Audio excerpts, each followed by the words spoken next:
라는 거에 좀 당황을 했을 것 같더라고요. 모두가 수긍할 만한 그런 답변을 준비를 했다고 생각을 했습니다. 미리미리 준비할수록 마음이 편해진다.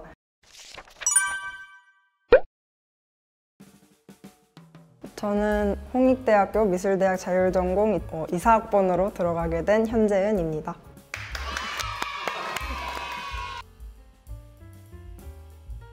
대기자 방에 우선 들어가는데 엄청 넓어요. 되게 넓고 친구들도 생각보다 많고 면접자들도 하나 들어가 있으면은 한 명씩 나가서 보는데, 우선 처음에 들어가면 저는 여자 면접관분들 두 분이 계셨거든요. 그 두 분께서 처음에 오시면 웃으면서 반겨주시고 일본 감상 문제를 얘기를 해보라고 하시면서 써온 걸 읽지 말고 학생이 생각하는 대로 그냥 편하게 얘기를 해봐라 먼저 말을 해주시더라고요. 그래서 저는 써간 게 없기도 했고 그냥 바로 말을 했습니다.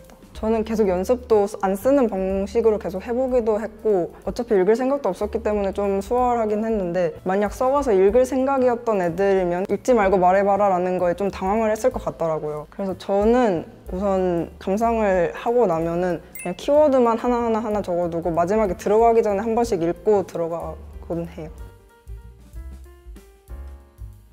이번엔 좀 특이하다면 좀 특이하게 작가 이름이랑 제목이 다 나와 있었는데요. 그게 셋 다 인간에 관한, 그런데 인간을 사실적으로 표현한 게 아니라 좀 왜곡해서 표현한 그런 작품들이 3개가 나오고, 그걸 알 수 있도록 작품 이름을 다 적어줬더라고요. 그래서 이거는 사람인과 세계를 알고서 시작하라는 말이구나 생각을 하고 접근을 했는데, 우선 제가 하던 대로 하나 그 작품에 대해서 이걸 왜 만들었을까? 이것이 전하려는 메시지는 뭘까? 먼저 생각을 한 다음에 그다음에 공통점과 차이점은 그냥 간단히 보이는 것대로 생각을 잠깐만 하고 들어갔어요.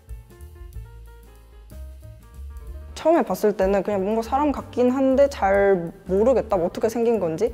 그런데 작품 이름이 어떤 살덩어리라고 되어 있어서 이게 뭔가 덕지덕지 살이 붙어있는 모습을 표현을 한 거구나 라고 생각을 하고, 이게 왜 살덩어리에 붙어있을까? 근데 이것이 붙어있는 모양이 매끈하지 않고 되게 거친 모양새여서 뭔가 자신에 대한 혐오감이 덕지덕지 붙어있는 게 아닐까 라고 생각을 해서 보이는 것과 제목을 연결시켜서 이해를 하려고 했습니다. 두 번째 거는 되게 유명한 자코메티의 작품이어서 납작하게 눌린 사람 얼굴의 형상이었는데, 이런 눌린 모습이 어떠한 압박을 받고 있는 사람의 모습을 보여준다라고 간단하게 얘기를 했고, 세 번째는 저는 이 작품을 몰랐어요. 그래가지고 되게 평면 작품이고 동그란 무언가가 있다라고만 봤는데 또 이름이 사람에 관련된 거여가지고 사람이구나 생각을 하고, 사람의 개성적인 모습이나 묘사를 한 것이 아니라 단편적으로 단순화해서 표현을 한 게 사람들의 개성을 없애고 획일화시킨다는 그런 메시지를 담고 있다고 얘기를 했었습니다.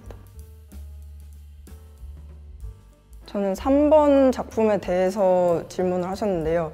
제가 획일화되어 있고 단순화되어 있는 것이 평면화를 통해서 그것을 강조했다라고 얘기를 먼저 드렸는데, 배경이 노란색인 게 무슨 의미인 것 같느냐 이렇게 질문을 하셨어요. 그래서 저는 배경이 노란색이라는 것 자체에 뭔가 의미가 있다기보다는 색깔을 노란색 하나로 밀었다는 것에 좀 더 평면성을 강조하려고 했다라는 답변을 했습니다.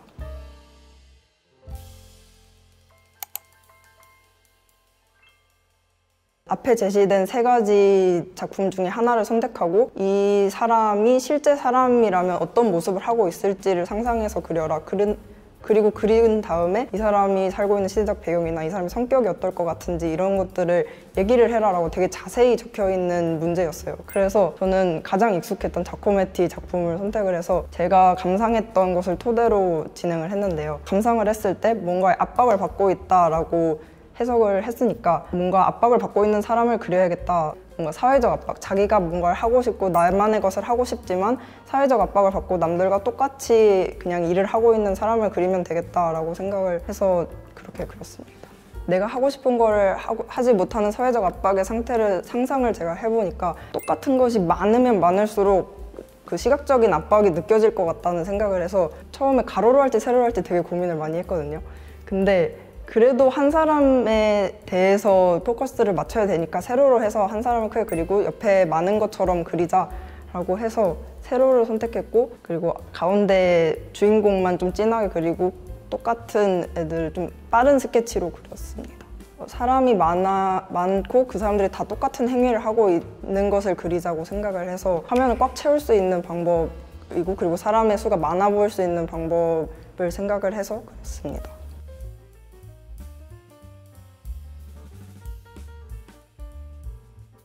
저는 인터랙티브 아트를 하고 싶다고 얘기를 드린 다음에 제가 그걸 왜 하고 싶은지 얘기를 드렸습니다. 저는 사회 문제나 뭐 환경 문제나 뭐 인권 문제 같은 거에 대해 생각하는 것을 되게 좋아하는데, 생각을 하다 보니까 남들도 이런 문제에 대해서 생각을 해봤으면 좋겠다라는 욕구를 가지게 되었고, 그런데 이것을 얘기를 하다 보니까 글이나 그냥 단편적인 그림 같은 걸로는 제가 원하는 만큼의 그런 참여를 이끌어낼 수가 없어서 고민을 하던 중에, 제가 관객 참여형 작품을 해보거나 아니면 그런 사용자가 완성하는 그런 패키지 디자인 그런 걸 해보고 나서 내 작품과 그 관객이 상호작용을 할 때 좀 내 작품의 메시지에 대해서 좀 더 생각을 해주는구나 라는 생각을 하게 된 후에 인터랙티브 아트를 하고 싶은 마음을 갖게 되었다고 얘기를 했습니다. 잘 기억은 안 나는데 되게 학교생활 전반적인 것에 대해서 질문을 많이 하셨고, 마지막에는 약간 시간이 뜬 것 같은 느낌이어서 우리 학교 첫인상이 어떻냐 이런 걸 물어보고 끝났습니다. 제가 말을 엄청 유려하게 잘하지는 못하지만 제가 하고 싶은 거를 진심을 담아서 얘기를 해서 아마 뽑아주시지 않았나 싶습니다. 문제풀이에서는 어떤 부분에서 좀 더 차별성을 보여줬던 것 같아요? 모두가 수긍할 만한 그런 답변을 준비를 했다고 생각을 했습니다. 제가 뭔가 특별한 걸 하려고 특별한 감상이나 특별한 그림을 그리려고 하지 않고 그냥 당연히 생각할 수 있는 흐름대로.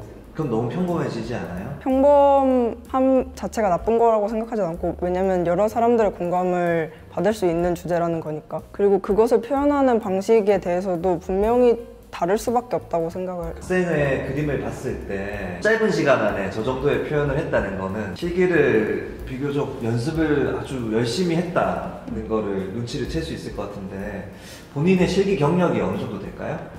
입사미에 들어오고 나서는 홍대 실기를 위주로 하다가 마지막 2학년 때쯤부터 정시 실기도 같이 진행을 했었습니다. 심리적 안정감을 위해서 가장 컸던 것 같습니다. 홍대에서 떨어지고 나면 정시에서 난 할 수 있는 게 없다라는 그런 불안감이 우선 없어지게 되니까 그런 점에서 정시 실기도 같이 했던 것 같습니다. 솔직히 일주일에 한 번 실기한다고 공부 시간이 그렇게 크게 줄어들지도 않고 주중이나 그런 때 시간을 잘 쓰면 된다고 생각을 했습니다.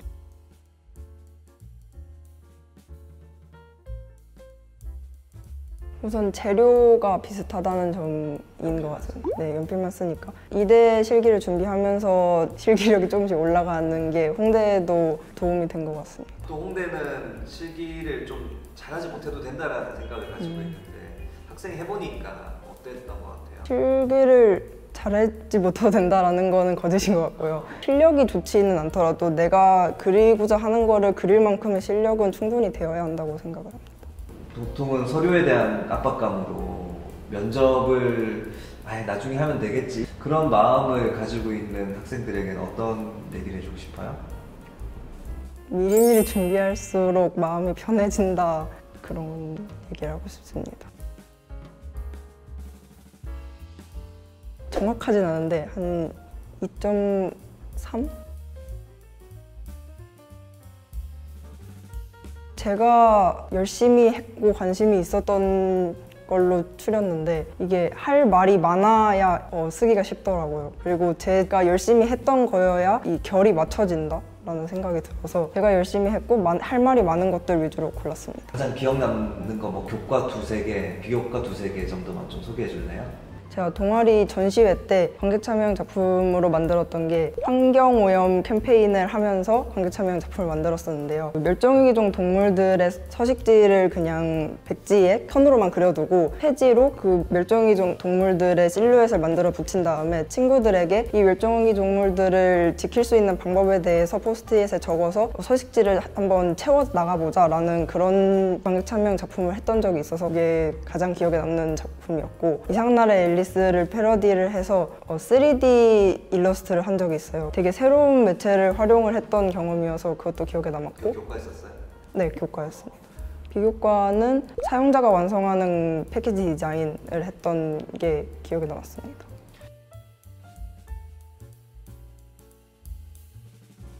가장 고민했던 점은 이것만 읽어서 내가 어떤 걸 하고 싶은지가 보이는가 였던 것 같습니다. 처음에 초안을 다 작성하고 나서 제가 제 거를 읽어봤는데도 뭔가 얘는 뭘 하고 싶은 건지 모르겠다는 생각이 들어가지고 싹 바꿨던 적이 있었는데, 그때 다시 쓰면서 생각을 했던 게 내가 진짜 하고 싶은 게 무엇이고 이것을 통해 내가 지금 이걸 하고 싶어 하는 마음에 어떤 영향을 줬는지를 생각을 하면서 쓰니까 빠르고 술술 쓰졌던 것 같습니다. 이제 서류를 쓰는 과정 자체가 본인에 대해서 고민해 볼 수 있는 좋은 계기가 되었네요, 그죠? 근데 사실은 이걸 쉽고 간편하게 끝내는 서류 수업들도 시중에 이제 많이 있는 거를 우리가 이제 알고 있는데, 그런 부분에 대해서 학생은 그렇게 쉽게 끝낼 수도 있었는데 이렇게 어렵게 집요하게 계속 스스로를 질문해가며 했던 이유가 있었어요? 저는 이걸 써야겠다는 마음도 있지만 이걸 쓰려고 한번 뒤엎었던 그런 경험을 하고 나서 내가 진짜 뭘 하고 싶은지 지금 생각해 놓지 않으면 가서도 무엇을 해야 될지 헤매게 되겠다라는 생각을 해서 좀 더 나에 대해 생각을 해보고 쓰면 좋겠다는 생각을 했고, 그걸 제 진심을 담아서 쓰고 나니까 면접 준비를 할 때도 되게 술술 내가 생각하는 대로 말을 할 수 있었던 것 같습니다. 그 과정이 좀 힘들었죠? 네, 정말 힘들었습니다. 어떤 점이 제일 힘들었어요? 뭔가 머릿속에는 내가 하고 싶은 게 있는데 그걸 말로 꺼낼 수가 없고, 말로 꺼내면 뭔가 모순이 생기는 것이 가장 힘들었던 것 그럼 같아요. 그 모순을 극복하고 나름의 서류가 완성되었을 때 어떤 성취감을 느꼈을까? 지금 이 시점에 내가 생각하는 나는 이런 걸 하고 싶은 아이다 라는 걸 명확하게. 그래서 이제 아까 뭔가 질문을 던지는 그런 작품을 만들고 싶다, 끌어들이게 만들고 싶다, 참여하게 만들고 싶다, 이제 이런 결론을 도출하게 됐네요, 그죠? 그 힘든 과정 안에서. 입시 우리가 몇 학년 때부터 공대 준비를 시작했을까? 2학년 1학기였나? 1학년 1학년 후반이었던 것 같아요. 후반부터 이제 우리가 만나서 오랜 시간을 노력해 왔는데 한번 돌아보고 하고 싶은 말이 있으면 한번 해주고. 그냥 매 순간 열심히 하면 되는 것 같습니다. 1학년 때 내가 3학년 때 어떻게 될지를 걱정을 하기보다는 1학년 때 할 수 있는 것, 자기가 하고 싶은 것들을 그때그때 열심히 하면 1학년 때는 1학년 때, 2학년 때, 2학년 때 꾸준히 하다 보면은, 저도 그렇고 내가 이걸 하려고 맞춰놓은 건 아닌데 가닥이 잡히더라고요. 내가 꾸준히 해왔던 게 보이더라고요. 그래서 그냥 하고 싶은 걸 그 시점에 했으면 좋겠습니다. 홍대 실기랑 홍대 면접에 대해서 이만큼이나 체계적인 학원은 없을 거라고 생각을 하고, 되게 오랜 시간 준비를 하는 만큼 실력도 그렇고 자신감이 좀 붙는다, 남들보다 오래 준비해왔다는 그런 자신감이 붙는다는 게 추천하고 싶은 점인 것 같습니다. 오늘 했던 얘기들이 도움이 됐으면 좋겠고요. 별건 아니지만 감사합니다.